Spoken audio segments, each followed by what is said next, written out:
Então, a professora Atelene, ela fez o doutorado dela em substrato e ela escreveu esse livro que hoje eu digo para os meus alunos que é a Bíblia da Floricultura e das Plantas Ornamentais, devido à importância que ele tem. Depois, uma cria dela, a gente fala assim, porque foi a aluna dela, a Maria Helena Firmino, Substrato, Composição, Caracterização e Métodos de Análise. Esse aqui é o que se tem de mais completo para fazer análise de substrato. E nesses 2 livros aqui, eu vou me basear boa parte da palestra de hoje, tá, gente? Tem um outro livro muito legal, que é voltado para a floricultura, mas pode ser para a olericultura, para a fruticultura, que é do Takane, né, que é Técnicas em Substrato para a Floricultura. É um livro muito interessante.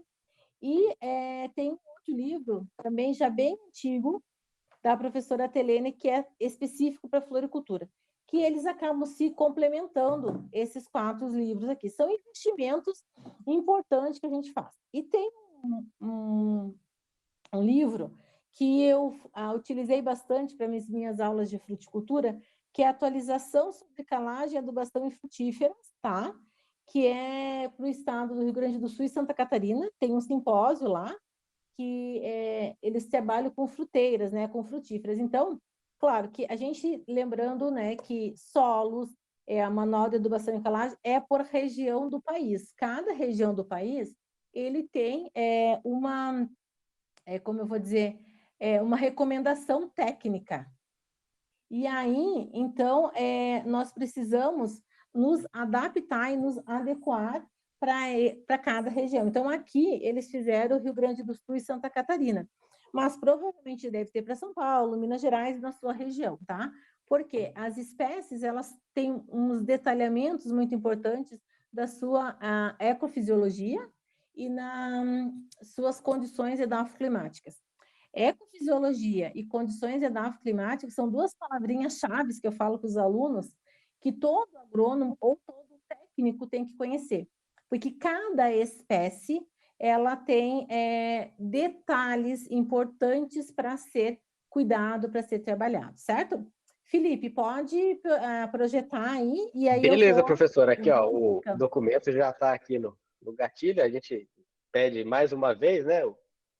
Gente, desculpa, agradece a né? turma pela compreensão. Então, Exatamente. vou colocar aqui para compartilhar. A senhora vai falando para passar, eu vou passando aqui também. Isso, Bom, perfeito, perfeito. uma boa palestra a todos. Obrigada, Felipe. Qualquer coisa eu te chamo aí, tá?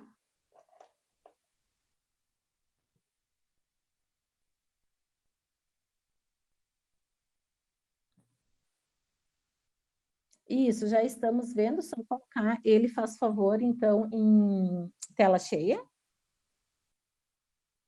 Ótimo. Então, pessoal, a nossa palestra ela está intitulada, conforme me foi convidada pelo grupo, gentilmente, Substrato para as espécies de plantas frutíferas, né? Eu me chamo Janine, e aí ao lado tem o logo, então, do grupo de pesquisa que eu ensino, que eu estou montando em horticultura ornamental. Grupo de estudos em horticultura ornamental, onde nós vamos trabalhar substratos, é um dos pontos, né? Produção de mudas e assim por diante. Então, quem está aqui na Unesp, Botucatu, e quiser chegar lá para conversar comigo, conhecer um pouquinho o grupo, fique à vontade. A minha sala fica no departamento de horticultura, tá meu telefone, WhatsApp, eu atendo quase que na hora. Ainda é do Rio Grande do Sul, porque eu sou gaúcha, deu para ver pelo sotaque, né? E o meu e-mail da Unesp, certo? Pode passar, faz favor, Felipe. Ótimo. Então, assim, substrato para plantas. Hoje, a nossa legislação, ela tem essa denominação, substrato para plantas. E tem um livro que eu acho que muita gente conhece, pelo menos quem já fez ou estuda agronomia deve conhecer o livro do Herschel e do Tim, que é o livro Solo, Planta, Atmosfera com Água, né? Então, é um livro que ele coloca como a água se desenvolve no solo, na planta e na atmosfera. Para facilitar a compreensão dos meus alunos, eu chamo de sistema SAPA. Solo, água, planta, atmosfera. Tem uma ciência ciência, porque água é uma ciência, solo é uma ciência, planta é uma ciência, atmosfera é uma ciência. E todas essas ciências são áreas do conhecimento que envolve a agronomia. Então, o substrato, ele nasce, ele é originado através da ciência do solo, né? Então, a ciência do solo, quem é agrônomo aí, do pessoal que, dos 37, 38 que estão na sala, eu creio que a grande maioria seja envolvido em alguma área das rurais, seja florestal, entre todos os outros, né? Deve ter estudado em algum momento solo, sabe que isso é uma ciência importantíssima que demonstra como nós vamos, então, desenvolver os locais de cultivo. E aí, cultivando algumas hortaliças, algumas plantas ornamentais, houve uma salinização do solo. E aí o pessoal disse assim, mas nós podemos cultivar essas plantas no solo, mas fora dele. Como assim? Vamos tirar do ambiente do solo, né? Próximo à superfície terrestre, e vamos levar para dentro de um recipiente. E aí eles chamaram substrato. Então, o preceito inicial é baseado na ciência do solo. Até porque o primeiro substrato que se tem registro é o próprio solo, tá? E aí, com o tempo, a olericultura, as ornamentais, a silvicultura, na parte das florestais, algumas produções de mudas frutíferas começaram a estudar. Então, o substrato hoje está muito atrelado à horticultura. Lembrando que horticultura tem 3 grandes pilares, né? A fruticultura, a olericultura e as ornamentais. Aí cada uma desses 3 pilares se subdivide em tantos outros. Mas a especialização da utilização desse substrato hoje é na horticultura e na vivericultura. Por isso, gente, que é difícil de ter materiais, livros, né? Livros específicos de substrato para frutíferas, substrato para hortaliças. A Embrapa tem um material fantástico que está disponível no site da Embrapa, substrato para plantas de hortaliças, né? Olerícolas. Quem tiver interesse, baixa lá, porque é gratuito, né? Tá no site. E aí eu fui fazer uma pesquisa do que nós falaríamos para plantas frutíferas hoje. Fui procurar, coloquei lá uma investigação no Google, colocando Cielo junto, e saiu vários artigos, sempre voltados para a produção de mudas, né? Substrato para a produção de mudas, mas nós não temos algo escrito num livro físico, todos eles juntos. Isso é um pouco complicado para nós termos dos conceitos. Por isso, gente, que os conceitos que eu vou passar aqui para vocês, eles servem para todas as ciências, tá? Para frute, para oliri, para ornamentais, para silvi, assim por diante. O que depende? A adaptação por espécie, porque cada espécie tem uma condição ecofisiológica e edafoclimática. Anotem essas 2 palavrinhas aí. Ecofisiologia. Eco é casa, é ambiente. Fisiologia é o que move o crescimento e o desenvolvimento de uma planta, né? E edafoclimáticos, edafo é relevo, é topografia, é solo, é clima, é umidade, é temperatura. Então, toda planta, ela tem condições ecofisiológicas e edafoclimáticas próprias. E o substrato, quando a gente vai produzir uma muda, seja ela por um propágulo vegetativo ou por uma semente, que são formas totalmente diferentes de fazer a multiplicação de plantas, nós temos que atender essa ecofisiologia e essa condição edafoclimáticas. Quando a gente faz mestrado, doutorado, a gente tenta amenizar o efeito do ambiente e tentar cultivar de outras formas, tá? Então, gente, para quem faz agronomia, só fazer um parênteses aqui, existe 3 palavras, ou melhor, 4 palavras que todo agrônomo tem que saber. A primeira é depende. A maioria você já sabe. A segunda é ecofisiologia. A terceira é edafoclimática. E a quarta é holística. O que é holismo? O que é holístico?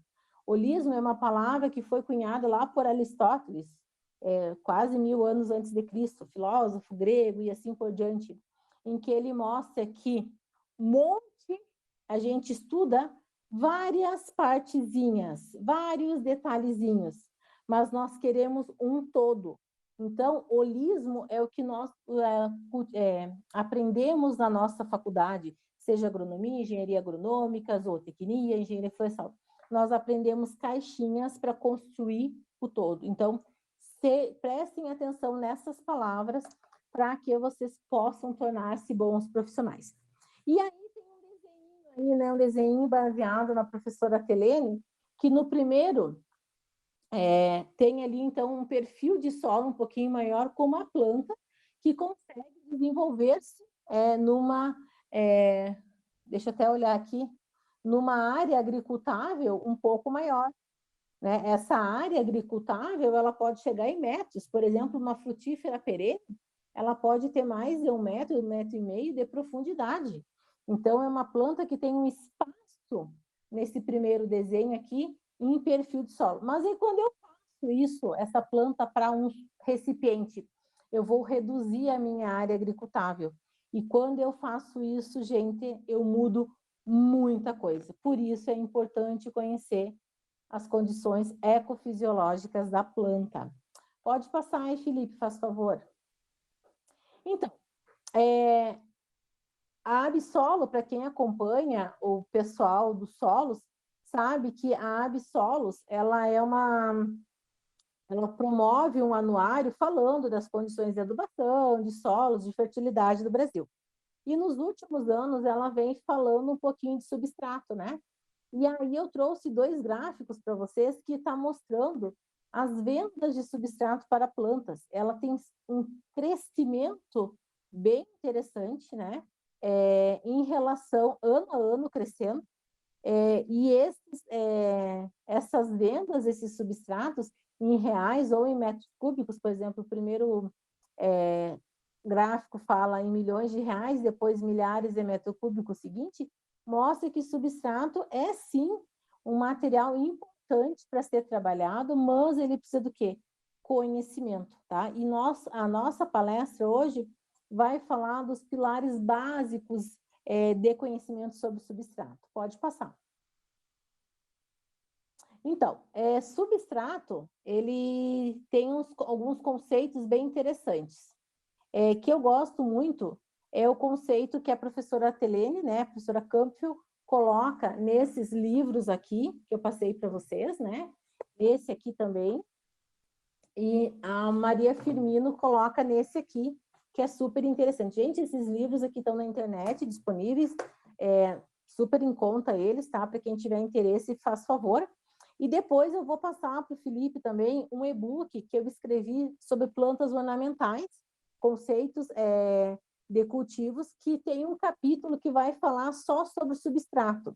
Depois ele pode deixar disponível para vocês, até porque ele é um e-book de distribuição gratuita, tá? E para quem quiser um texto um pouquinho mais elaborado, já tem nesse material. Então, a professora Telene, ela fala o seguinte, que o substrato, ele é um meio poroso que sustenta a planta, tá? Ele vai poder cultivar uma planta com seu desenvolvimento radicular perfeitamente, porque a gente sabe a saúde de uma planta pelo seu sistema radicular. Quanto mais saudável for uma planta, melhor o seu sistema radicular. Todo mundo aí conhece, já comprou uma alface hidropônica, por exemplo? Alguém aí já? Sim ou não? Vamos participar também, né, povo? Eu já. Ótimo. Que cor eram as raízes da tua planta que tu compraste?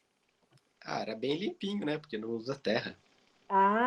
Bem muito branquinho. Bem. Então, ótimo. Então, a hidroponia, quando ela é estrita, ela só usa solução nutritiva. Mas, muitas vezes, se eu erro a minha solução nutritiva, a minha raiz fica enegrecida, avermelhada, amarronzada. Isso significa que ela não está absorvendo. Quando eu sei que uma raiz está absorvendo, quando as suas raízes são super claras. Vocês conseguem ver a terceira foto que eu estou mostrando para vocês aí?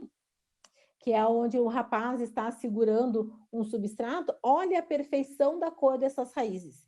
Isso indica que esse substrato foi poroso e aerado suficientemente para poder dar suporte para essa planta ser cultivada, ter uma parte aérea bonita e, ao mesmo tempo, adubar, fertilizar essa planta. É isso que a gente quer, tá? Então, o meio poroso é ter vários poros. E aí, eu hoje organizei para vocês alguns materiais que eu vou mostrar ao longo da nossa palestra que podem ser compostos. Então, aqui, gente, eu tenho, por exemplo, casca, essa aqui, desculpa, fibra de coco. Olha os poros que ela tem, tá? Então, eu consigo perfeitamente ter um meio poroso. Só que só essa fibra de coco, ela pura, ela 100%, ela não é tão eficaz quando, por exemplo, ela é misturada com a casca de arroz carbonizado. A casca de arroz carbonizada no Rio Grande do Sul, em Santa Catarina, é muito fácil de achar, porque lá os maiores produtores de arroz. Ela é um material fantástico para produzir, para ser substrato. Fantástico mesmo, porque ela tem muitos poros, ela contém uma boa aeração, mas sozinha ela não faz milagre. Mas se eu já misturar ela com a fibra e misturar, por exemplo, com um pouquinho de areia, eu consigo, né? Acho que vocês conseguem ver melhor. Eu consigo um substrato muito mais eficiente. Então, gente, esse substrato, ele tem que ser um meio poroso que sustente o cultivo da minha planta, que desenvolva o meu sistema radicular e que eu possa usar o próprio solo. Por exemplo, eu peguei aqui um exemplo de um latossolo, que é o solo aqui de Botucatu, né? Na verdade, esse aqui eu peguei lá na Fazenda São Manuel. Quem faz a estuda na Unesp já deve ter tido uma prática ou vai ter lá na Unesp. Então, é esse solo aqui, um latossolo.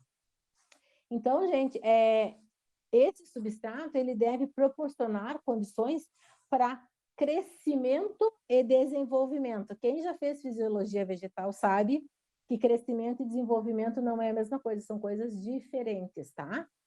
Aí envolve mitose, meiose, divisões celulares, existe estágios e estágios fenológicos, tá? Então, esse substrato, ele tem que dar amparo para as suas raízes ter um pleno desenvolvimento. Ele tem que possibilitar disposição hídrica e natural para as plantas e tudo isso é regido por lei, né? Leis, normas são feitas para ser seguidas.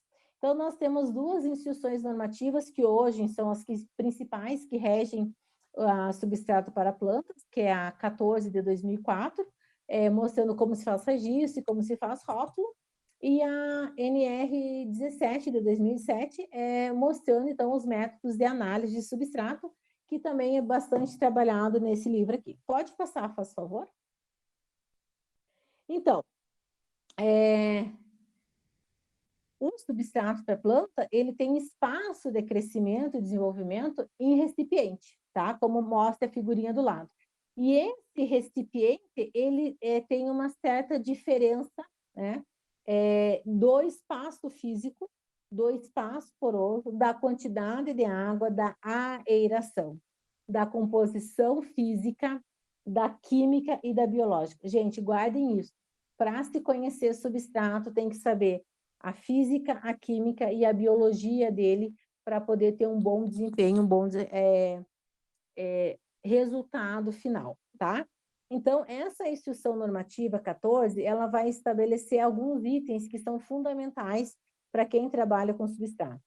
Condutividade elétrica, que vai mostrar a quantidade de sais que está sendo absorvido pelas raízes, densidade, né, em base seca, eu tenho que ter um material poroso, não posso ter nada maciço, um potencial hidrogeniônico que a gente conhece como pH, a gente sabe lá, Malavolta, um professor Malavolta há muitos anos difundiu que a maioria das plantas se desenvolve em pH entre 5,5 e 6,5, e aí nós temos que adaptar esse pH do substrato, da solução nutritiva ou da água que nós estamos fazendo irrigação para que essas plantas se desenvolvam, né? Saber, então, a umidade desse substrato. Por exemplo, aqui eu estou com uma areia, que essa areia não está totalmente seca, então ela está uma areia úmida.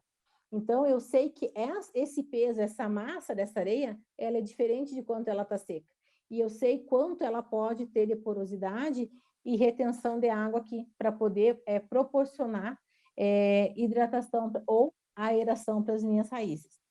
Capacidade de retenção de água. Quem trabalha com substrato em recipiente, cada tipo de recipiente, ovalado, quadrado, redondo, de 1,5 litro, de 2 litros, de 500 ml, ele tem uma capacidade diferenciada. Então, eu preciso trabalhar essa capacidade de retenção de água para cada recipiente que eu estou tratando. Pode passar, faz favor. Então, aqui, gente, tem um material da Circular Técnica 15, da Embrapa, de Souza, Silva e Souza, de 2002, que eu só fiz uma pequena compilação. Ele é um material fabuloso para quem trabalha com frutíferas, que é a Circular 15, que vai falar um pouquinho das mudas. Então, eu fiz um compilado ali de algumas espécies, por exemplo, abacaxi, açaí, banana e citros, né? Como é que é a forma de multiplicação? Por exemplo, a abacaxi, semente, baixíssima uniformidade. Quando é que eu uso isso? Melhoramento vegetal. Coroa, filhotes e rebentos no propágulo vegetativo, eu consigo melhor. Aí eu posso fazer, quando semeadura numa bandeja, quando propágulo vegetativo, saco ou vasos plásticos, mas que substratos que eu faço? Eu vou usar uma areia condicionada de um composto vegetal, ou turfa, ou esfagno, ou vermiculita, né? Por quê? Eu preciso de porosidade, de aeração, porque abacaxi, qual é a origem, qual é a condição edafoclimática do abacaxi mesmo? Para eu poder fazer as minhas mudas, tá? Açaí é a maior uniformidade por semente e menor uniformidade por perfilhos. Açaí é uma palmeira, né? Então, a gente consegue ter alguns perfilhos que ocorrem naturalmente, e eu vou fazer isso em quê? Em saco plástico, pelo tamanho do perfilho, pelo tamanho da semente do açaí, e eu preciso de uma areia enriquecida com serragem de composta. Mas no açaí ainda tem algumas técnicas na semente que eu preciso fazer superação de dormência. A banana, então, ela é uma planta que eu posso fazer por rizoma, maior uniformidade.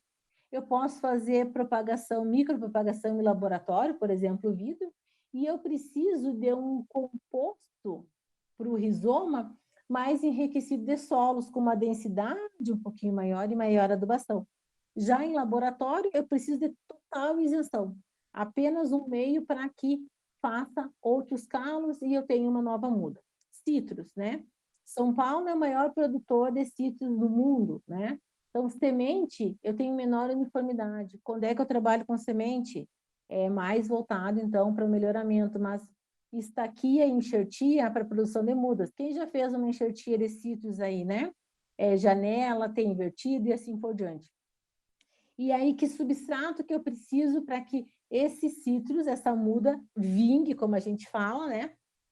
E me traga uma muda interessante. Casca de arroz carbonizado, casca de árvore, turfa, esfagno ou outros materiais, tá, gente? Então, esse compilado é só para mostrar para vocês a adaptação por espécie. Pode passar, faz favor. Bom, então vem uma perguntinha aí. Como saber qual é o substrato ideal para uma espécie vegetal X? O X aí é para o que vocês quiserem. Pode ser uma rosa, pode ser uma alface, uma rúcula, brócolis, bananeira, uva, macieira. O que vocês escolherem. Como é que eu sei que substrato é ideal? Primeira coisa, teste. Por isso que a pesquisa é tão importante. A pesquisa, mestrado, doutorado, iniciação científica, extensão rural, levar o que a gente conhece para o pessoal, difundir esse conhecimento, isso é fundamental em qualquer curso. Então, testar e mostrar. E análise da composição do substrato. Agrônomo, engenheiro florestal, quando vai trabalhar em algum lugar, em algum ambiente, primeira coisa, fazer análise de solo.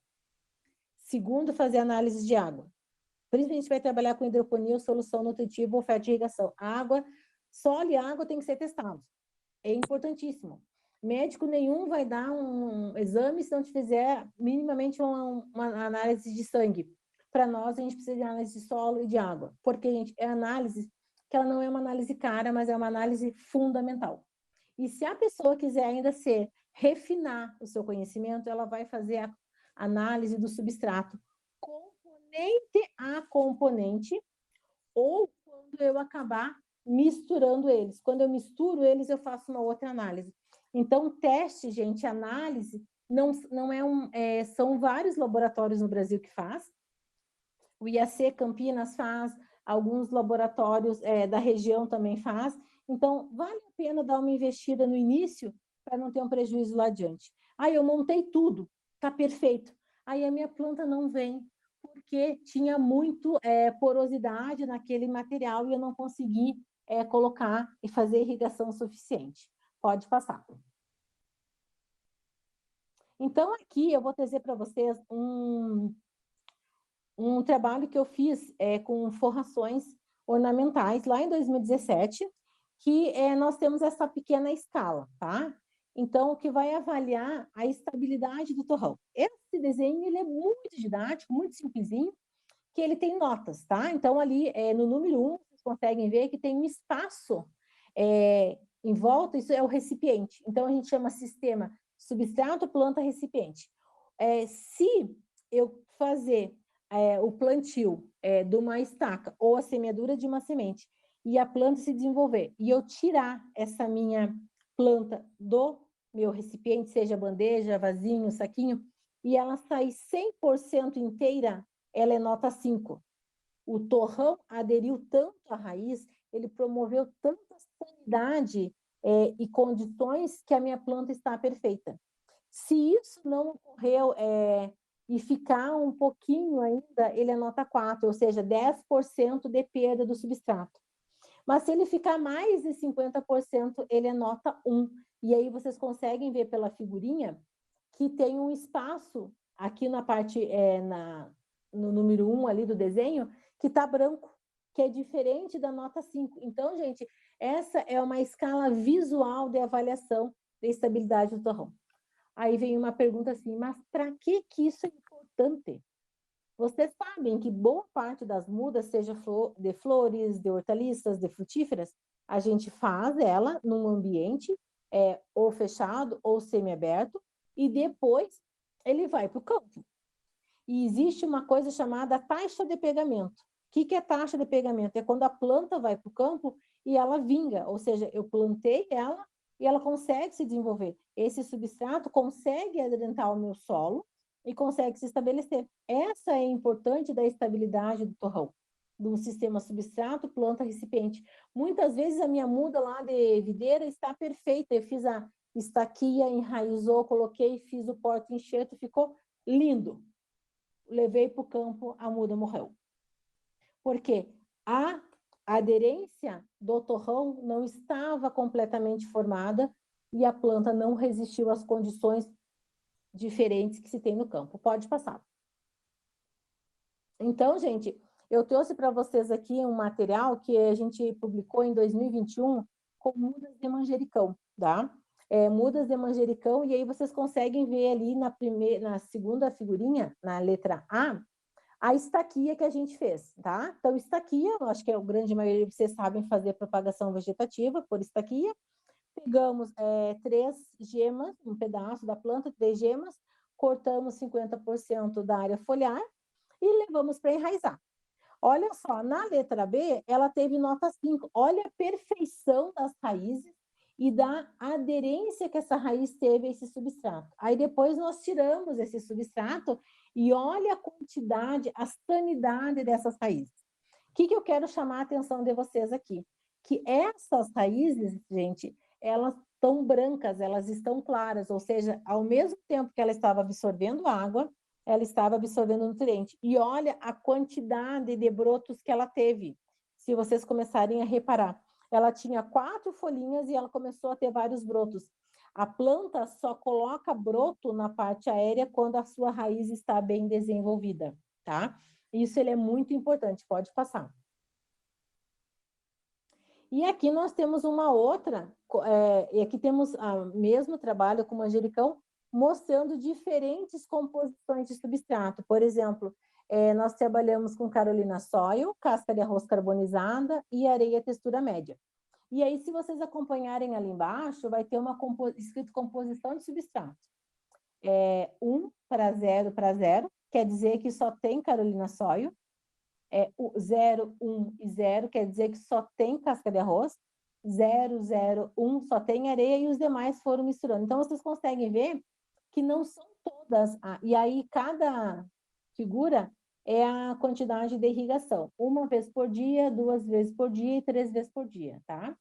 Então, vocês conseguem ver que a irrigação, interagindo com o substrato, nós temos diferentes plantas enraizadas e colocando brotos, tá? E isso, gente, serve para olericultura, no caso, a parte aqui de manjericão, mas serve também para fruticultura, enraizamento de estaca, porque quando eu vou, por exemplo, fazer uma enxertia, seja citros, seja videira, se eu não tiver a minha estaca bem feita, bem enraizada, a parte do pote enxerto não vai, então, não vai vingar, não vai ter uma boa desenvoltura, não vai ter uma boa muda. Pode passar, por favor.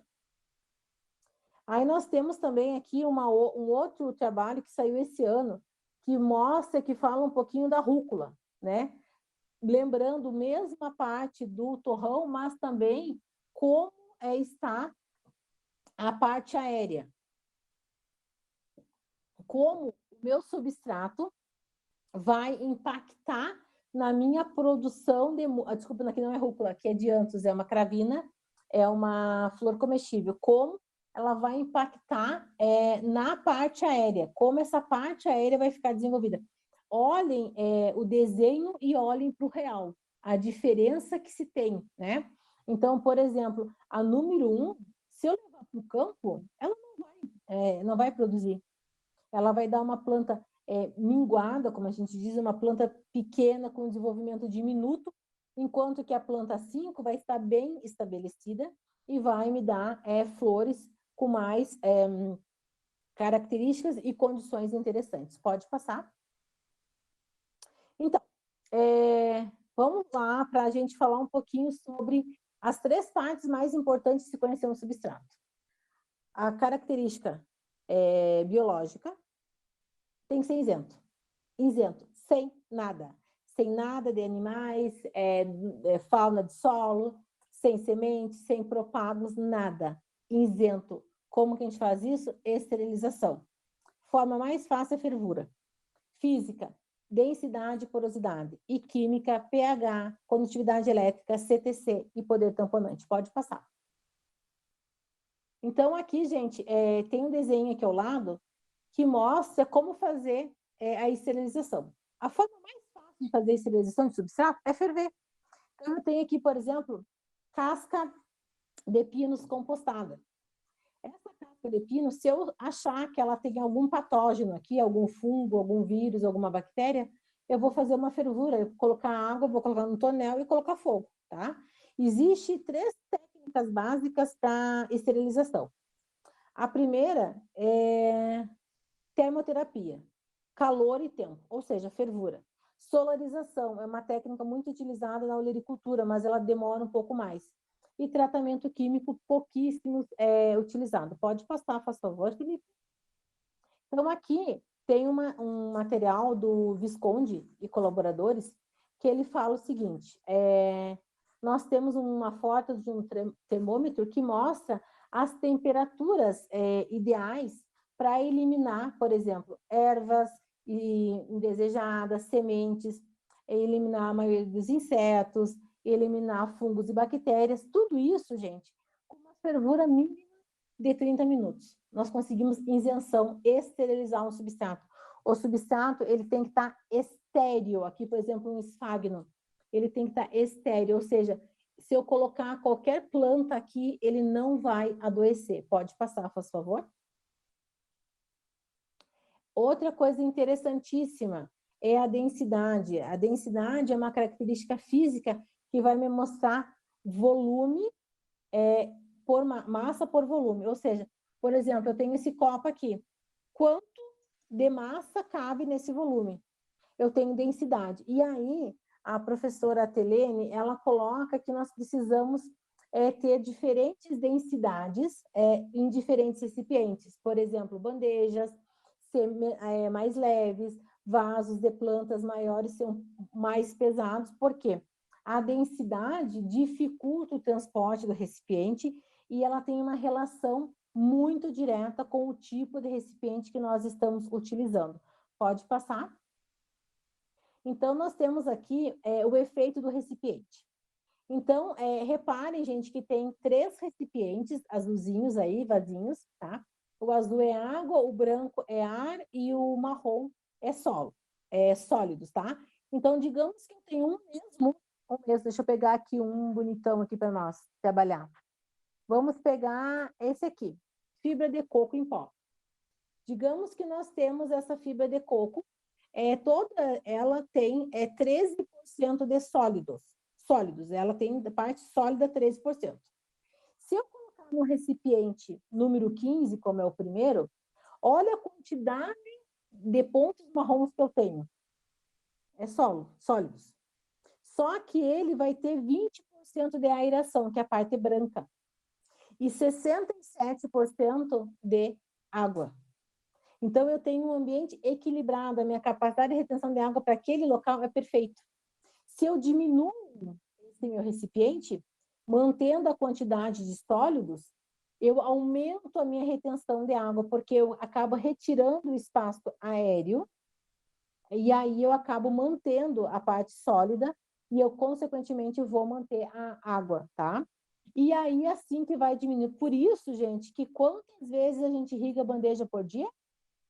De 1 a 2 vezes, dependendo da condição do tempo, tá? Se nós chegamos numa condição como está essa semana, 1 vez por dia é o suficiente.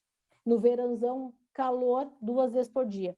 Mas e vaso, quantas vezes a gente tem que irrigar? Hoje, 2 vezes por dia. No verão, de 3 para 4 vezes. Isso é manejo hídrico e tem a ver com o recipiente e o substrato que está ali dentro. Pode passar. A bandeja, então, só para mostrar para vocês algum tipo de recipiente que nós conseguimos, então, fazer a produção. Bandeja é o mais utilizado e nós temos as mais diversas possíveis, né? Para semeadura, para fazer propagação vegetativa, principalmente por estaca, muito fácil de se conseguir, barata, reutilizável. Hoje as plásticas são as mais utilizadas, nós temos de 15 alvéolos até 288, isso vai depender da espécie. Para a fruticultura, a gente usa de 72, 128 e 200 alvéolos uma bandeja, porque vai dar maior condição e espaço aéreo para espaço poroso para as estacas produzir essas raízes. Pode passar. Sacos plásticos, na fruticultura se utiliza muito sacos plásticos, inclusive tem algumas fotos, e eles são materiais fantásticos, fácil de achar, barato. Algumas empresas já têm uma tecnologia um pouco maior, elas já têm máquinas que usam para fazer o preenchimento desses sacos plásticos, mas eu também tenho que saber que cuidado que eu vou usar, que substrato que eu vou usar. Por exemplo, se eu for usar esfagno, eu tenho que usar um esfagno umedecido. O esfagno umedecido, se eu apertar muito, eu acabo perdendo ele. Assim como a espuma fenólica, se eu apertar essa espuma fenólica, ela reduz. Então, eu tenho que saber como preencher esse meu material. Pode passar. Tubetes. Tubetes é muito utilizado para a produção de mudas de arbóreas, principalmente arbóreas florestais. Como a maioria das espécies perenes, frutíferas, também são arbóreas, nós conseguimos usar elas tranquilamente. Então, os tubetes, eles têm uma variedade muito grande da sua formação, e aí eu ressalto para vocês, como é que a gente conhece se o substrato está fazendo bem para a nossa planta? Olha essa figura primeira que tem ali, olha as raízes claras, bem formadas, né?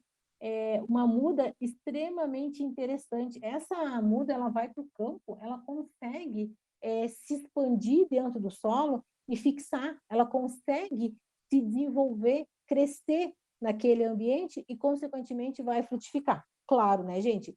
Manejo. Água, adubação, fertilização, tudo tem que ser feito, né? Sozinha ela não faz milagre, mas olha a qualidade dessa muda. Pode passar. Nós temos os vasos plásticos, né? Os vasos plásticos, gente, eles são mais usados para plantas voltadas à ornamentação, frutíferas para ornamentais. Eu não sei se vocês sabem que existe muito bonsais, né? Aquelas plantas pequenininhas de frutíferas, pitangueira, jabuticabeira, mamão, alguns cítricos, principalmente aquela laranjinha bem pequenininha, o pessoal está usando muito, e isso são mudas caras, né? Então, quem investir em mudas para ornamentação frutífera é muito interessante, tá? Então, o vaso, assim como o saco plástico, ele tem uma fácil manipulação. Nesse caso, ele não é reutilizado porque a muda vai junto, porque vai ser levada pelo cliente, né? Mas ele tem uma durabilidade alta e ele tem um alto custo. Pode passar.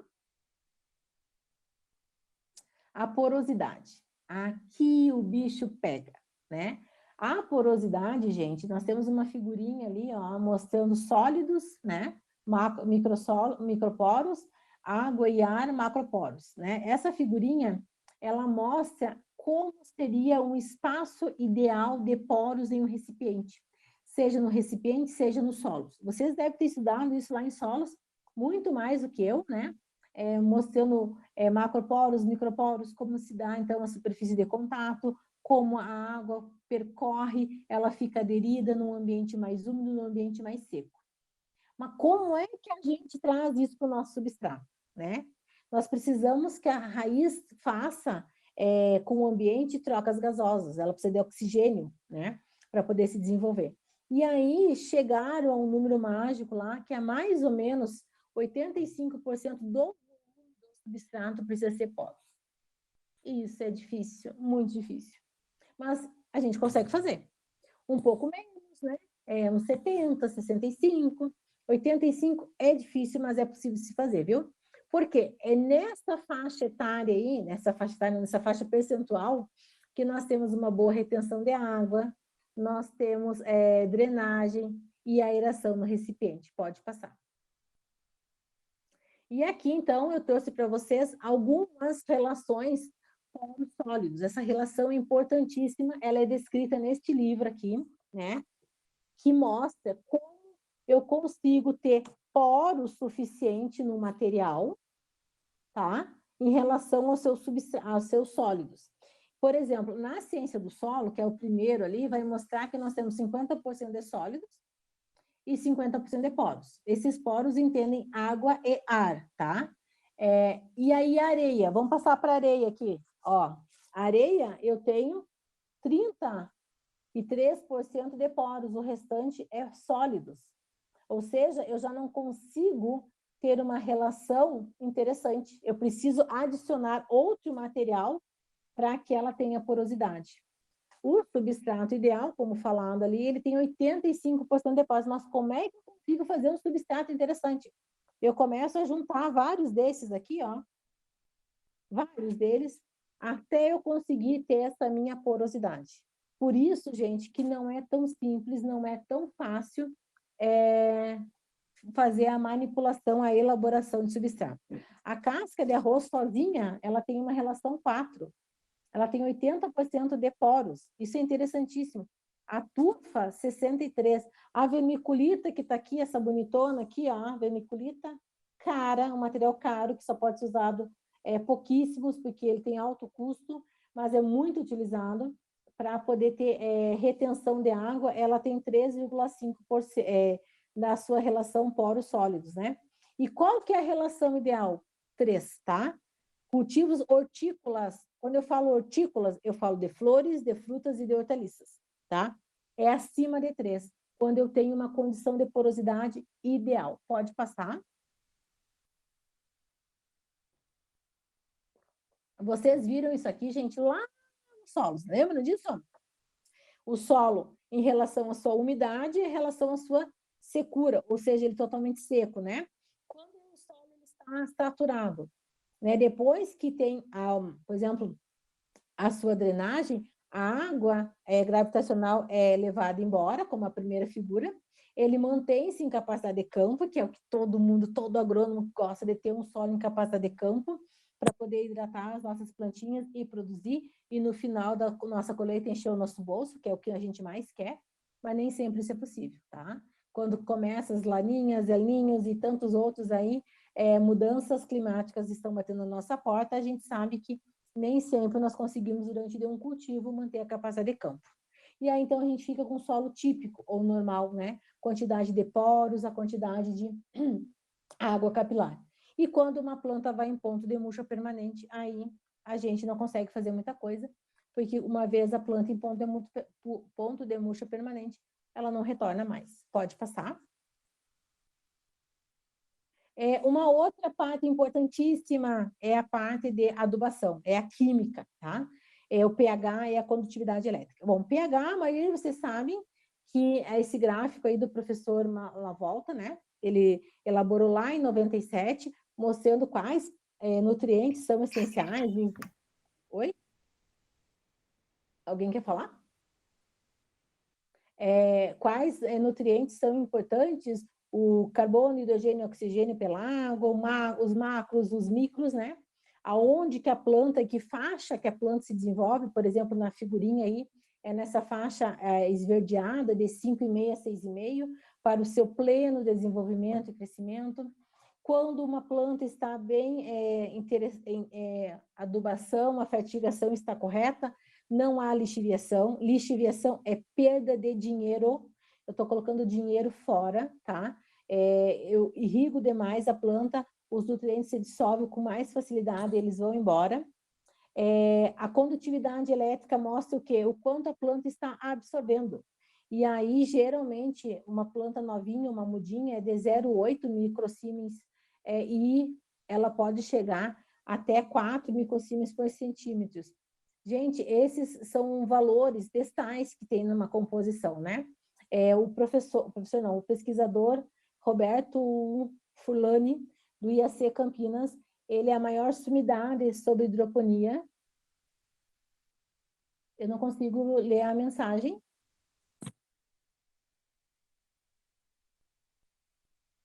Felipe, tem alguém colocando mensagem e pedindo permissão para alguma coisa. Eu não consigo ler agora, depois a gente conversa. O meu está compartilhado, acho que o Harrison dá uma olhada nisso. Ah, tá, beleza. Aí, o professor Roberto Fulani é a maior sumidade da hidroponia, né?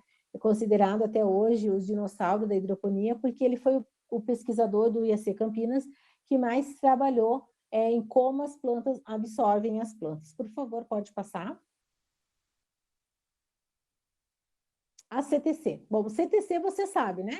CTC é capacidade de troca de cátion, ou seja, ela indica se o substrato está quimicamente ativo ou não, né?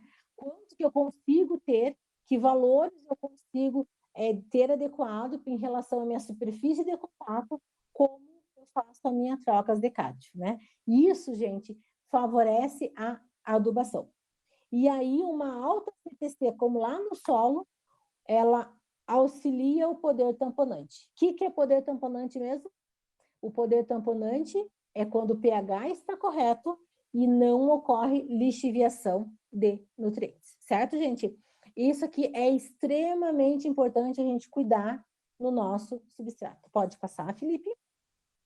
Então, eu mostro aqui para vocês como verificar o pH e a condutividade do substrato. Isso, gente, é feito corriqueiramente, quase que diariamente, em grandes produções, de mudas, seja frutíferas, hortaliças e assim por diante. Então, ali nós temos um conjunto de um substrato dentro de um vaso composto de um saco plástico, aonde eu impeço que haja a irrigação, aí depois eu irrigo até deixar ele totalmente úmido, faço a perfuração e deixo irrigar, então eu consigo, manter em repouso por 1 e 2 horas, depois eu faço a drenagem. Essas gotículas que estão na figura 3 aqui, que está dizendo assim, em amarelo, solução drenada, é o que eu vou verificar no meu pH-mêtro e no meu condutivímetro. Como eu vou verificar o que a minha solução está permitindo a interação com o substrato para a raiz. Isso, gente, se faz muito. Em cultivo de morango em slab, né? Morango é uma das espécies que é trabalhada na olericultura, mas é vendida como uma fruta. O cultivo em slab, ele tem que ser tão bem feito no substrato, lá no Rio Grande do Sul se usa muita casca de arroz carbonizada. Isso aqui, gente, é feito diariamente, porque conforme conforme a temperatura aumenta durante o dia, esse nutriente ele acaba salinizando em torno da casca do arroz, e aí ele saliniza o substrato e acaba prejudicando a absorção das raízes. As raízes começam a ficar enegrecidas. Então, essa verificação do pH e da condutividade elétrica eu tenho que fazer diariamente, seja para frutíferas e assim por diante. Pode passar. Tá? Essa outra aqui é um esqueminha da professora Telene, que mostra, bem resumidamente, como eu faço a capacidade de retenção de água no recipiente. Cada recipiente tem uma capacidade de retenção. Eu não consigo fazer uma vez para um vaso e colocar aquilo para todos. Cada recipiente eu preciso fazer. E se eu mudei a composição de um substrato, que era, por exemplo, areia, vermiculita e casca, e eu passei para esfagno, areia e vermiculita, já é outro substrato, é outra retenção. Então, eu vou pegar, escolher o substrato, fazer a sua formulação, vou deixar ele totalmente seco, vou colocar no recipiente que eu conheço esse volume, vou preencher todo ele, e aí eu vou ter a massa do vaso mais do substrato. Na terceira etapa, eu vou umedecer esse material, colocando ele dentro de um outro recipiente, coberto até 40% da sua altura do vaso, e deixar por 24 horas ele por capilaridade umedecendo. Feito isso, eu deixo por mais 24 horas ele drenando. E aí eu tenho o peso 2. Então, a capacidade de retenção de água de um vaso, que é o chamado CRA, ele é P2 menos P1. Ou seja, é todo aquele substrato umedecido, mas drenado 100%, menos o peso dele seco. Isso, gente, facilita a irrigação, que é uma beleza. Isso aqui é facinho de fazer. E aí, conseguindo fazer isso, nós conseguimos saber o manejo ideal da irrigação para cada um desses substratos. Pode passar, faz favor. Aqui eu trouxe para vocês um exemplo dessa capacidade de retenção de um dos artigos da minha dissertação de mestrado, tá? Essa é cravina, é uma flor comestível, tá? Eu cultivei ela em 3 quantidades e capacidade de retenção de água. Então, se vocês verem pela figurinha, os pontinhos azuis é a capacidade de água de cada vaso, e aí vocês conseguem ver na figura em cima como ficou a parte aérea e como ficou o florescimento. Ou seja, quanto mais água eu dei para as minhas plantas, mais ela produziu flores, mais ela produziu parte aérea. Aí vocês imaginam isso, gente, num campo, tá? Pegando, por exemplo, uma macieira, uma pereira, um caquizeiro. Como eu consigo levar a produção de uma muda para depois ir para o campo e essa planta poder desenvolver? Sabendo a capacidade de retenção, seja no recipiente ou seja da irrigação que eu faço no campo. Então, essa figura, ela mostra como a água é importantíssima para o desenvolvimento de uma planta, certo? Pode passar. Então, aí, como elaborar um substrato? Ah, chegou a hora. Como eu vou elaborar um substrato? Falei. Biologia, química, porosidade, aeração, ciência. Como eu vou... Bom, um único substrato, ele não vai complementar todas as características que eu preciso, tá? Então, se eu pegar só o solo, ele não tem 100% as características que eu quero, tá? Inclusive, aqui tem alguns agregados bem grandinhos, né? Que foi que eu coletei, ele estava meio úmido ainda. Então, aqui, ó, ele não tem. Mas como é que eu faço para ele melhorar? Ah, solo. Aí eu coloquei ali para vocês 3 exemplos que eu gosto muito. Solo, eu acrescento areia, 2 de solo, 1 de areia e 1 de casca de arroz carbonizado. Nossa, gente, isso aqui é um show de substrato. Super barato, tá? Super barato, e eu consigo aeração, drenagem e estabilidade. Um outro interessante é solo 2 para 1, 2 de solo para 1 de casca, tá? E outro, por exemplo, usar um substrato também comercial. Isso é muito interessante. Mas assim, prof, eu tenho lá na minha casa casca de macadâmia. Isso aqui é um substrato super interessante, super interessante. Tanto ele assim, como ele triturado. Só que ele tem que ser bem compostado e lavado, tá? Para retirar todo o excesso de óleo que a macadâmia tem. Se eu pegar ele e misturar, por exemplo, com um pouquinho de carvão e um pouquinho de argila expandida, eu tenho um substrato maravilhoso para orquídeas ou para espécies frutíferas que precisam alta porosidade. Por exemplo, coloco um pouquinho de areia nesse aqui, eu tenho para bananeira. Olha, que interessante, eu tenho para algumas espécies que são palmeiras, por exemplo, um açaí ou um coco, tá? Então, gente, saber manejar esse substrato, ele é muito importante. Pode passar, Felipe. E aí nós temos, né, na ciência do substrato, uma composição de material básico, que é isso aqui, material básico, solo, areia, fibra de coco, isso aqui são materiais básicos. Materiais complementares, que é 30%, é, por exemplo, carvão, esfagno, tá? Deixa eu ver o que é isso aqui. Casca de pinos compostada. E aditivos são aqueles que têm alguma nutrição que vai me informar, tá? Então, isso aqui, para elaborar, eu tenho que saber que eu posso colocar 10% de aditivos, 30% de complementos e 60% para dar estrutura. Por exemplo, a argila expandida, ela vai me dar estrutura no meu substrato. Pode passar? Bom, então, gente, agora eu vou falar para vocês mais rapidamente, até porque a gente já está extrapolando o horário aí, os principais materiais, que é o que eu trouxe aqui para vocês, para elaborar um substrato. O que a gente precisa saber primeiro? Conhecer o material de origem. Saber que essa casca de macadâmia, ela é daqui de São Paulo, ela só foi retirada da macadâmia e não foi feito mais nada. Fiz isso, gente. Eu tenho que saber que ela tem ainda resíduo de óleo, eu posso esquentar ela, dar uma leve tostada, ou fazer uma lavagem, 3 vezes lavar ela, deixar ela dar uma compostar para poder usar. Senão ela vai soltar materiais que podem causar alelopatia à minha planta que eu estou desenvolvendo. Assim como a casca de pinos. A casca de pinos, ela tem tanino, se ela não estiver bem compostada, eu não consigo usar. Ser de baixo custo, ou seja, tem que estar perto de onde eu estou. Se eu estou aqui em Botucatu, o material não pode fazer 1.000 quilômetros para chegar até mim. Ele tem que chegar quanto menor a distância, porque mais barato é. O frete no Brasil é muito caro, tá? Ser possível de misturar, ou seja, ele permite que eu coloque outro material aqui dentro que não vai dar interação e ser adaptado à espécie que eu estou trabalhando. Pode passar?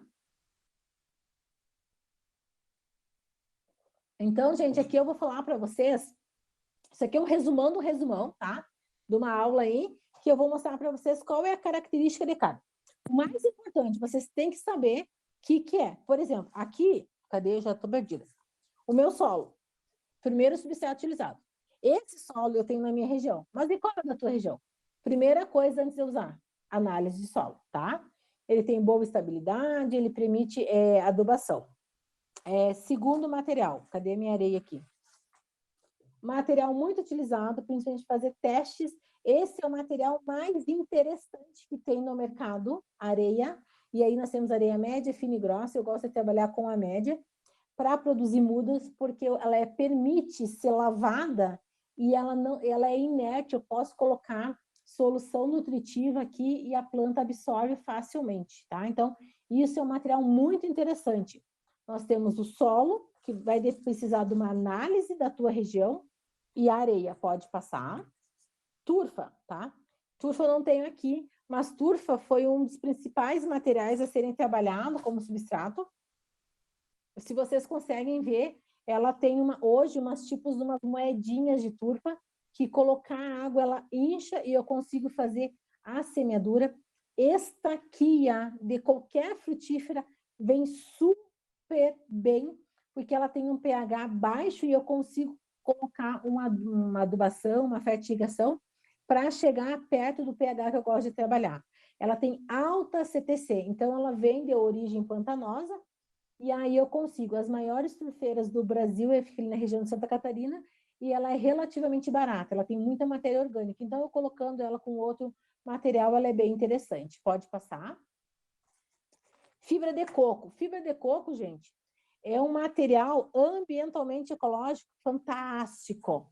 A fibra de coco, vocês sabem que o Nordeste, principalmente em Maceió, Alagoas, desculpa, Maceió, ele tem a maior produção de coco ralado, que fazem leite de coco, que não é leite, é suco, né? Porque coco não tem glândulas mamárias, então é suco de coco ou sumo de coco, coco e tantas outras coisas. E aí eles tiravam o coco e ficava a casca. E o que fazer com isso? Começou a dar um problema ambiental. Aí vêm os mestrandos e os doutorandos, graças ao bom Deus, e começaram a trabalhar e descobriram que ele substitui em partes do antigo xaxim, que hoje é totalmente proibido por lei usar xaxim, tá?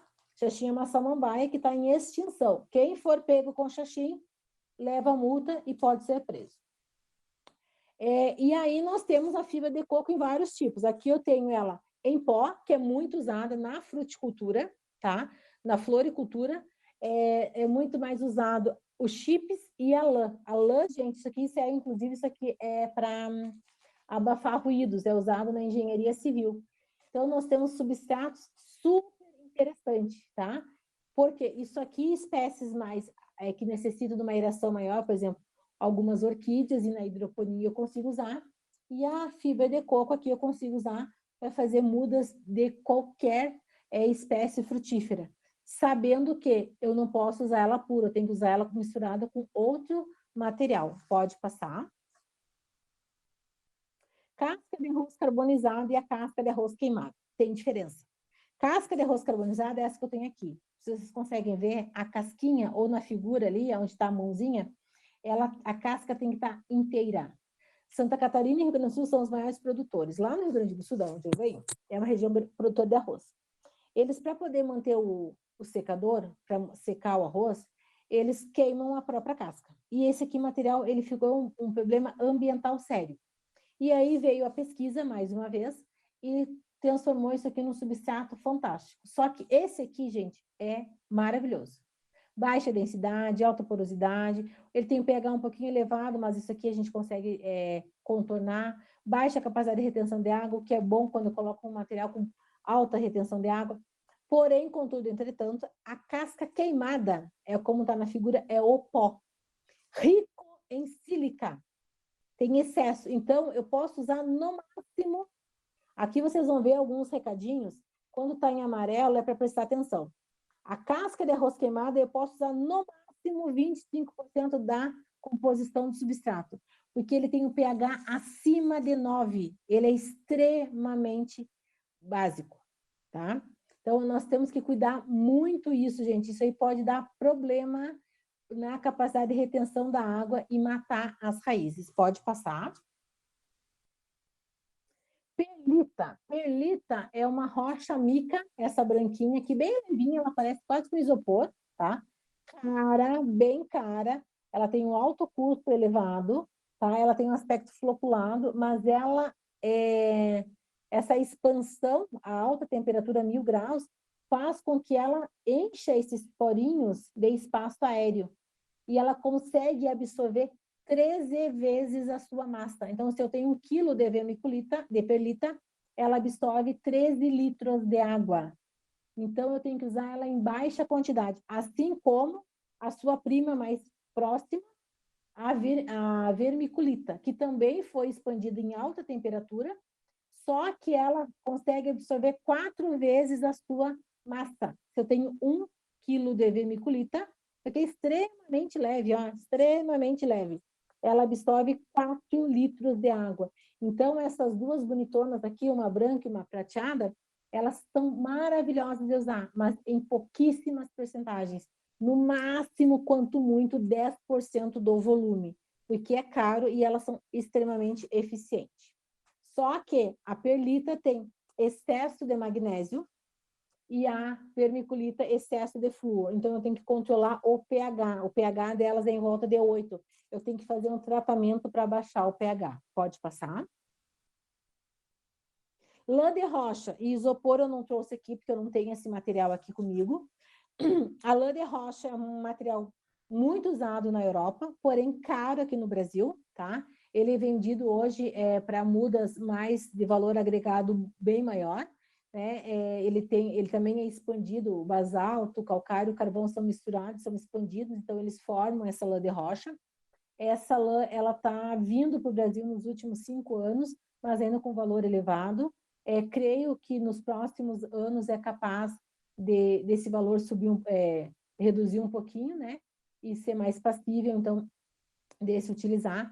O isopor é um material muito interessante, poliestireno expandido, é um material que é sintético, muito usado para a produção, principalmente em hidroponia e de orquídeas. Pode passar.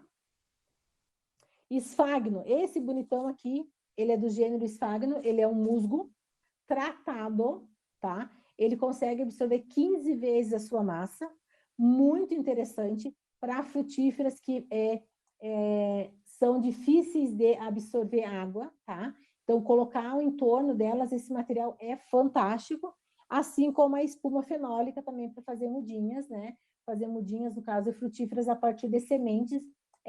Esse material aqui, então, ela é bem cortadinho, de 3 por 3 centímetros. Aqui eu tenho uma fatia de uma que eu cortei lá, que eu uso nas minhas pesquisas. E aí ela já vem o alvéolo cortadinho e eu consigo fazer semeadura. Para frutíferas que a gente propaga por sementes, isso aqui é fantástico. Pode passar. Casca de árvore. Casca de árvore, segundo a professora Telene, é o novo boom do substrato no Brasil. Porém, contudo, entretanto, todavia, nós temos que ter cuidado, principalmente se ela está bem decomposta em relação aos taninos que tem. O que é mais utilizado hoje no mercado é a casca de pinos compostada, tá? Tem de acácia, tem de eucalipto, tem de tung, só que eu não posso usar ela se ela não estiver bem compostada mais do que 25%, tá? Mas é um material muito interessante para ser utilizado, a casca, principalmente de locais que se trabalha com celulose, que se trabalha com madeiras, para dar um destino a esse resíduo. O substrato ele tem um apelo ambiental muito importante de trabalhar os resíduos. Pode passar. Verme composto e composto orgânico, gente. O verme composto é compostado por minhoca e o composto orgânico por compostagem. São materiais riquíssimos em nutrição, né, em matéria orgânica, só que eu não posso usar mais do que 10%. E pronto, eu fiz lá na minha casa um verme composto, peguei o substrato e plantei a minha mudinha direto. E ela morreu. Por quê? Muita matéria orgânica, tá? Muita matéria orgânica, altíssima retenção de água, a plantinha veio a óbito. Então, se eu vou usar, não mais do que 10%. Pode passar. Cama de aviário e maravalha segue a mesma lógica, altíssimo material orgânico, né? Tem que ser super compostada, e aí, gente, não mais do que 10%, certo? Isso aqui são materiais que eu vou usar lá como aditivos, tá? Para dar uma certa adubação. Pode passar?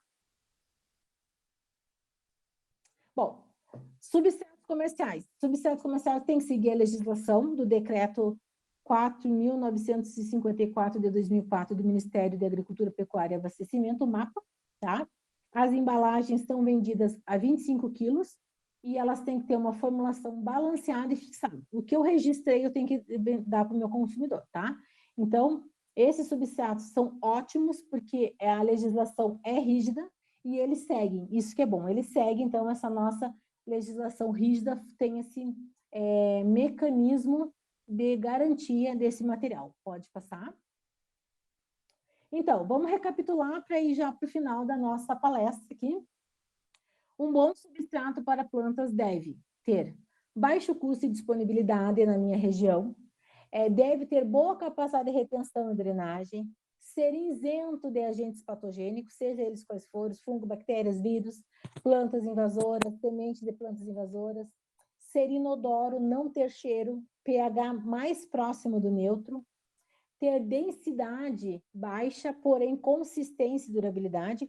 Eu tenho que colocar um material no meu vaso, no meu recipiente, e ele tem que durar 1, 2 anos, que é o tempo que uma muda de frutíferas ou florestal vai ficar lá.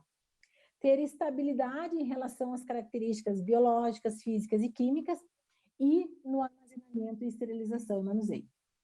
E ser apto e adaptado à minha espécie. Lembra lá? Condições ecofisiológicas e edafoclimáticas. Pode passar.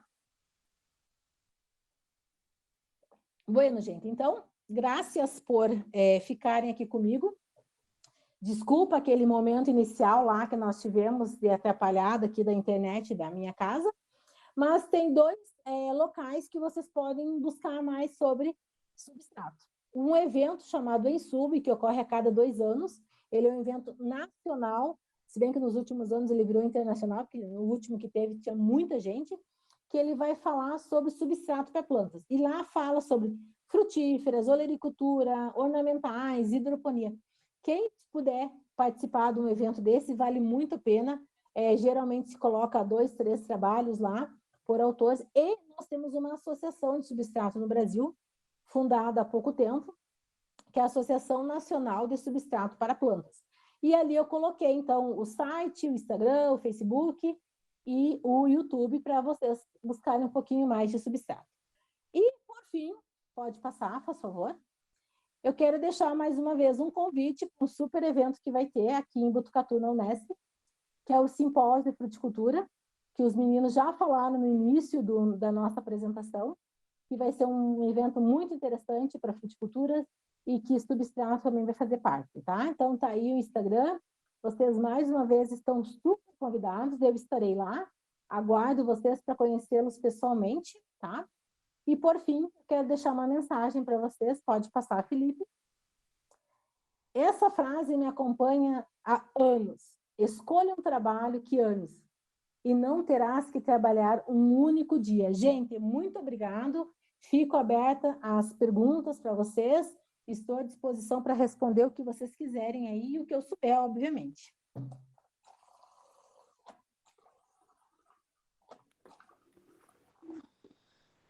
Muito obrigado, doutora Janine, pela palestra. Eu, em nome de toda a equipe e todo o grupo de pesquisa da FRUT, da FCA Botucatu, nós queremos lhe agradecer por estar brilhantando esse circuito que a cada palestra que nós temos presenciado e está sendo realizada, vem com muito mais enriquecimento de informações, de atualizações, e hoje não foi diferente, é um tema muito atual, é um tema muito pertinente, que envolve, como você falou, todos os eixos, todas as áreas de ciências agrárias. Às vezes a gente se depara com o tema fruticultura, mas eu conheço colegas e profissionais de ciências florestais, de ciências ambientais, que têm interesse em conhecer um pouco do cultivo, de como se cultivar uma frutífera, né? Porque a gente nunca se sabe em que momento eu vou precisar instalar, eu vou precisar trabalhar em um sistema agroflorestal, né? E a gente sabe que o sistema agroflorestal não parte apenas de espécies madeireiras, mas frutíferas, dependendo da finalidade. Então, é um tema muito pertinente, muito interessante. Temos feedbacks aqui de muita positividade, parabenizando pela qualidade da sua palestra, né? E eu, particularmente, como ouvinte, eu estou muito satisfeito e contente com todo o conteúdo que você nos trouxe, né? Obrigado. Quero te parabenizar mais uma vez. E vamos às perguntas, né? Não sei se alguém gostaria de abrir o microfone e fazer. Quantas perguntas não vêm, eu queria agradecer. Mais uma vez pedir desculpa pelo ocorrido lá no início. Mas assim, gente, vocês tiverem perguntas, podem mandar pelo WhatsApp, podem mandar por e-mail. Quem for aluno da Unesp e quiser passar lá na minha sala, eu também atendo tranquilamente, desde que eu não esteja em sala de aula. Então, nós temos a pergunta, doutora Janine, do Camilo, né, que está nos prestigiando nessa noite, a sua palestra, e ele fez a seguinte pergunta. Só abrir aqui. Ele gostaria de saber, possui uma faixa de temperatura mais utilizada comercialmente para a esterilização do substrato?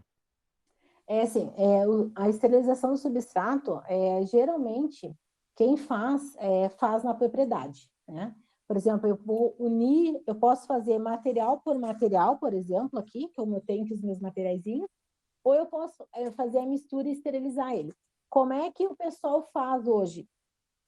Faz ou colocando vapor de água quente, e aí esse vapor de água quente fica por 1, 2 horas, ou fazer mesmo a fervura. Se ferver por 30 minutos, a água ferve a 100 graus. Por 30 minutos já é suficiente. E aí o mais interessante é o seguinte, eu tiro o substrato, ponho ele a secar no sol, e aquela água da fervura, ela é riquíssima em nutrientes. Eu pego aquele caldo, aquela sopinha que ficou, e eu consigo fazer depois uma irrigação, como uma fertirrigação nas plantas, nas mesmas plantas que eu vou cultivar depois. Então, deixar por 30 minutos já é suficiente, desde que ferveu a água, né? Nós usamos a 100 graus Celsius.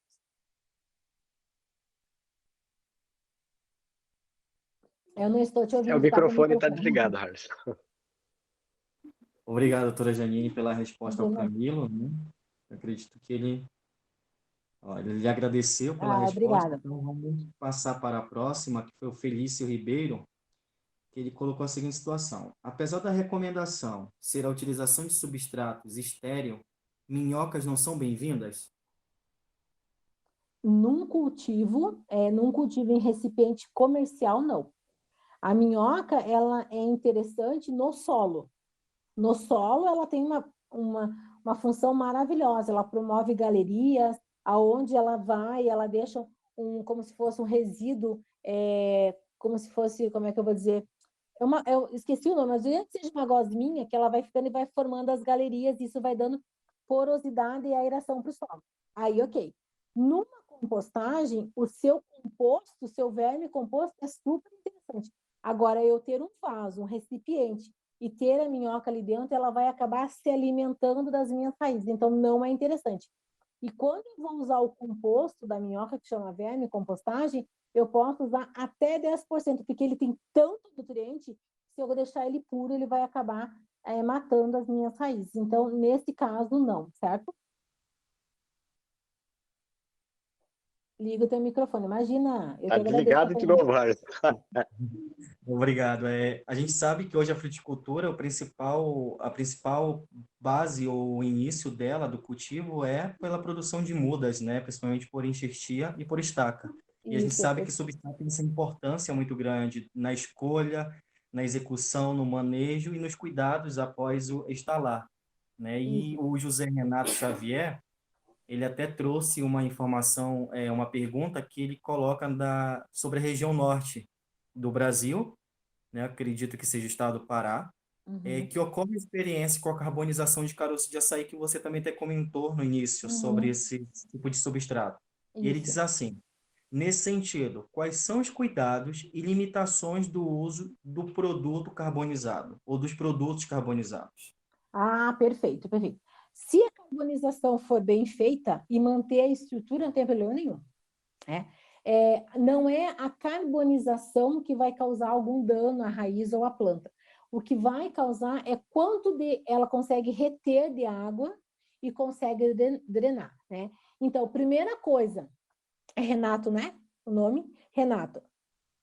Isso mesmo, Isso, Zé Renato. Renato. Primeira coisa, faça a análise no laboratório, tá? Para ver quanto que vai ter de sais, qual a porcentagem física, qual a porcentagem química. Uma vez carbonizado, não vai ter nenhum problema de fungos, vírus, né? Porque vai ter matado toda a bicharada que está lá no solo, né? Mas a carbonização em si, ela não tem problema. O que ela vai ter problema, gente, é usar ela pura. Então, por exemplo, quanto menor for a partícula, menos eu vou usar. Quanto maior, mais eu posso usar. Mas usar ela 100% não é recomendado. Mas aí também é o negócio seguinte, é teste, né? É testar. E aí tem vários trabalhos usando 100%, 25%, 50%. Todos os trabalhos que eu fiz até hoje, desde espécies frutíferas, porque eu trabalhei um pouquinho com figo, né? Mudas de figueira, aquele figo comestível de Valinhos, algumas videiras e florestais e ornamentais. Quando eu usei 100% da casca de arroz carbonizado, as mudas não vieram bem, porque era um material que não tinha irrigação suficiente, ele drenava muito. Mas se eu colocasse ele 40%, 50%, nossa, eram os melhores resultados que eu tinha. Então, gente, é saber elaborar o substrato. Nessa mexida de saber ver que substrato que eu estou usando que é o segredo, que é o sucesso da nossa produção de mudas. Por quê? Para eu levar uma frutífera que vai produzir lá 10, 12 anos no campo, se eu levar uma muda, no Rio Grande do Sul a gente tem um ditado que chama meia boca. O que é meia boca? É uma coisa que não está nem boa nem ruim. Se eu levar uma muda doente, meia boca ou fraquinha, será que ela vai produzir tudo que a sua genética tem? Claro que não. Então, eu tenho que ter uma qualidade. A produção de mudas na fruticultura ou na floricultura é a chave do sucesso. E para eu poder conseguir produzir, eu tenho que conhecer substrato e as condições ecofisiológicas da espécie. Cada espécie merece um substrato adaptado, seja com casca de açaí carbonizada, seja com esponfenólica, seja com solo. É teste, tá, Renato? Testa aí e depois tu nos conta, que é um trabalho interessante de ser feito. Isso é verdade, doutora Janine. É muito bom conversar com quem sabe, né? Então, a sua explicação ela é mais do que fundamentada, né? E às vezes a gente, como agrônomo ou estudante das agrárias, a gente acha que o problema é só no solo, mas na verdade pode ter tido um problema lá atrás, desde a produção da muda, né? Toda a escolha do Exatamente. substrato, o erro pode ter, a falha, na verdade, do processo veio desde aí. Então, Exatamente. assim, é muito, assim, eu conversaria por horas com você hoje, eu acredito que todo mundo que está aqui na sala também, né? Mas nós queremos lhe agradecer, acredito que não tenha mais perguntas, né? No chat já estamos, Felipe. Pode falar, Felipe. Eu tenho. Uhum. Enquanto a turma vai pensando aí. Primeiro, também elogiar, foi uma palestra muito boa, slides muito bons, bem fáceis de compreender. E para mim foi a primeira palestra que eu vejo que alguém vai e o próprio palestrante traz, mostra o que é isso, porque às vezes a gente vendo, a gente só pela imagem, num slide, a gente não tem muita compreensão do que é. E até fazer um comentário, a gente foi na Expo Citrus esse ano, eu, o Harrison, uma turma que está aqui, o Paulo também, que estava aqui. A gente foi e lá eu vi uma muda de citrus feita em fibra de coco. Então é uma muda grande, um tamanho bem bem grande e a raiz toda enovelada, toda feia. Enovelada não no sentido ruim da palavra, mas toda bem com a formação adequada, ela bem disposta, né? Digamos assim, espacialmente dentro do substrato. Então isso eu achei um ponto bacana de ver pessoalmente. Eu não tirei foto, infelizmente, mas eu olhei na apresentação, lembrei. E outra coisa que eu também acho importante é que a semente, principalmente de citros, que é a parte que eu, dentro da fruticultura, que eu tenho mais conhecimento a respeito, o método de conservação dela, ela é um tipo de semente, para quem faz agronomia já fez essa matéria, ela é uma semente recalcitrante. Tem as ortodoxas e as recalcitrantes. As ortodoxas conseguem ser conservadas por muito tempo em banco de semente, já pode desidratar. E os citros não. O citrus, a conservação dele, a gente recomenda que seja in situ, é a palavra em latim, né? Ou seja, a gente tem que conservar no local. Então, a importância de saber o substrato não é só você pegar e conservar jogar em qualquer lugar para nascer. Se tiver um substrato bom, permite a maior conservação da espécie.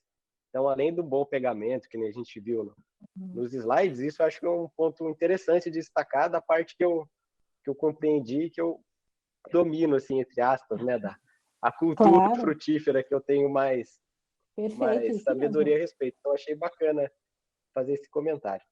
Enquanto isso, não sei se mais alguém tem alguma pergunta aí. Vamos perder a timidez aí, galera. Pode perguntar.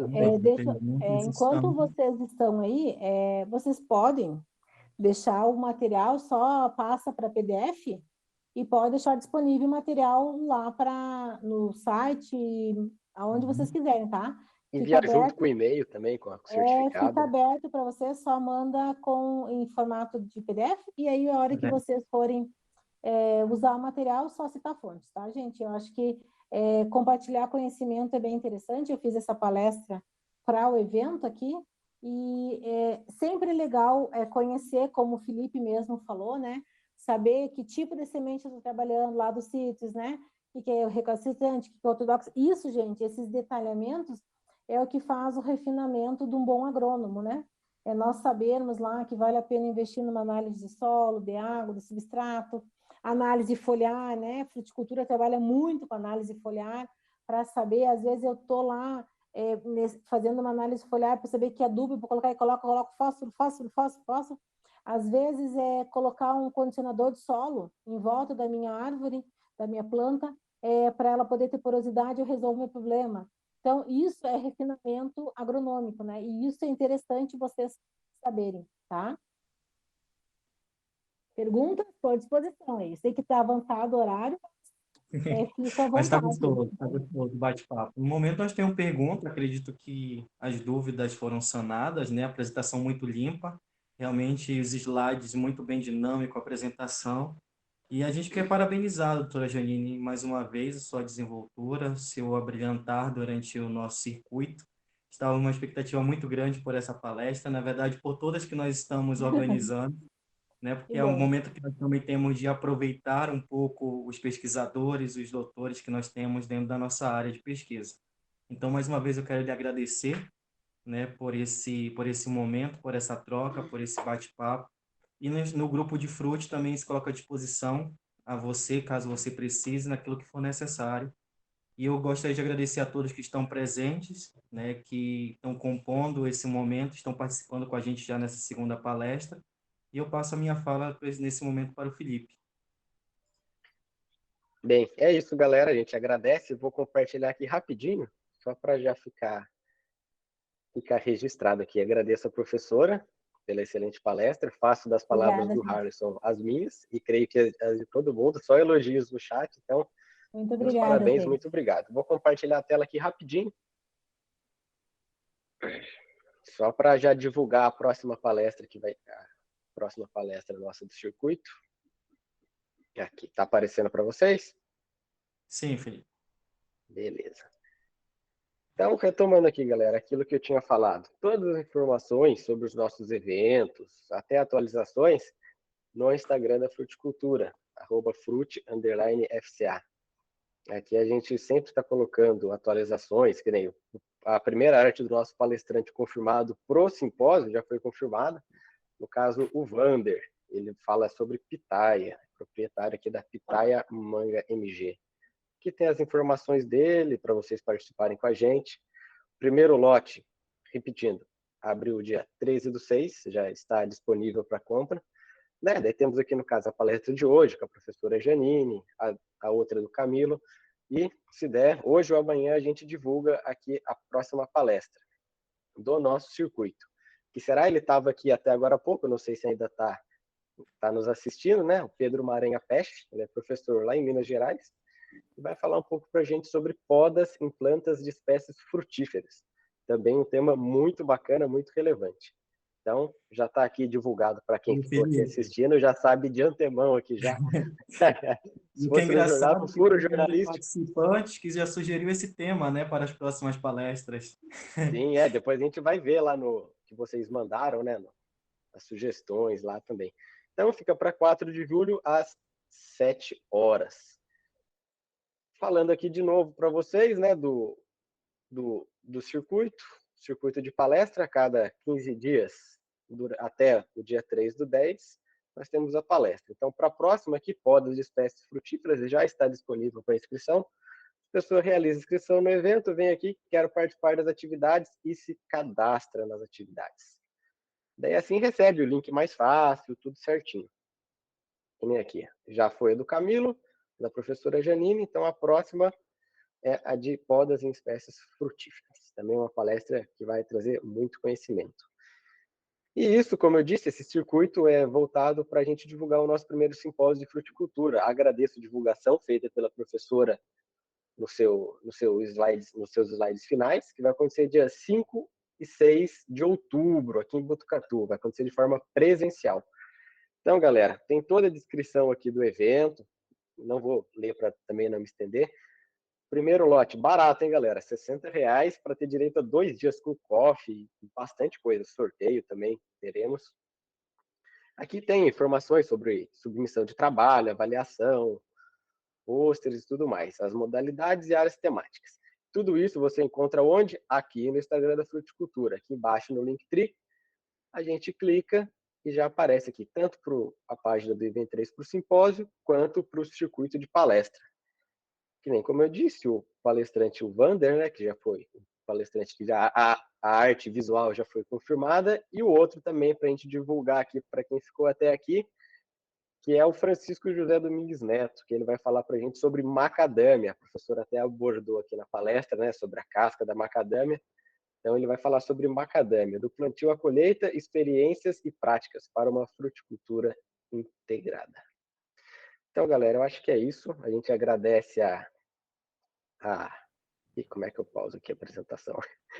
A gente agradece a presença de vocês por assistirem e por terem ficado até essa parte aqui.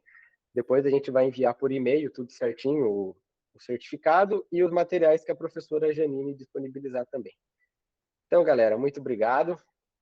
Um abraço, boa noite a todos. E eu vou ficar com o Harrison aqui até o final, esperar vocês saírem para a gente encerrar a gravação da reunião. Tá bom, galera? Muito Gente, obrigado, boa noite, viu? muito obrigada, até Boa mais. noite, Tchau, tchau. até mais. Tchau, tchau. Obrigado, Sora.